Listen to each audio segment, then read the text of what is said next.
یاری نێوان هەندرێن و دهۆک یەکێکی تر بوو لە یاریەکانی هەفتەی یەکەمی قۆناغی دووەمی خولی نایابی کوردستان.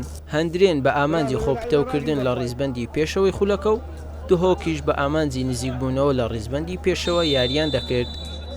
ئاستی هەردوولە لە یەکەوە نزیک بوو. دهۆک چەند جارێک هەوڵی گۆڵیدا بەڵام هەوڵەکانی بێ ئاکام بوو. هەندرێنیش بە چەند هێرشێک نزیک بوو لە گۆڕینی ئەنجامەکە، بەڵام سەرکەوتوو نەبوون و ئەم نیوەیە بە سپیەتی بە کۆتایی هات. نیوەی دووەم دەستی پێکرد. هاوشێوەی نیوەی یەکەم هێرشی هەردوولا ئەوەندە لاواز بوو کە گۆڵی لێ بەرهەم نەدەهات.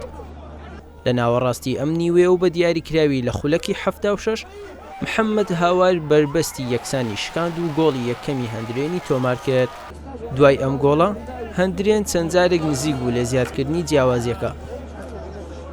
دهۆکیش بە هێرشە لاوازەکانی هەوڵی یەکسانکردنەوەی دەدا. دهۆک لە کاتی زیادکراودا گورزی خۆی وەشاند و لە ڕێگەی سابر عەبدولعەزیزەوە گۆڵی یەکسانی تۆمار کرد و یاریەکەی بە یەکسانی بە کۆتایی هێنا.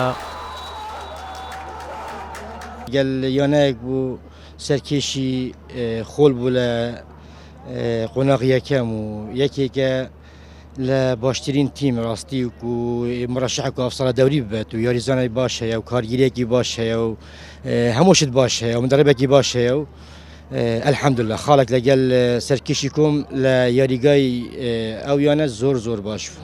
بەڕاستی ئەنجامێکی ناخۆش بوو لەبەرەوەی لە کۆتا خولەکان گۆڵمان خوارد. ڕۆزی تۆ پێ جاروێە زۆر باش یاری دەکەی ئەو فەریقی دووەچ بەڕاستی لە ئاستا نەبوو ڕێزم لەبیان هەیە، بەڵام بە کوڕات سابتێکی توانی گۆڵێک تۆمار بکەن. ئیدی تۆ پێ جاروێە تو باش گەمی دەکەی و ئەنجامەکە بەدڵیتونیە، بەس ئەمە کۆڵ نادەین هەر لە ڕێزبەندی یەکەمین ئینشاڵڵا لە یاریەکانی داهاتوو ئەنجامە باشتر دەبی.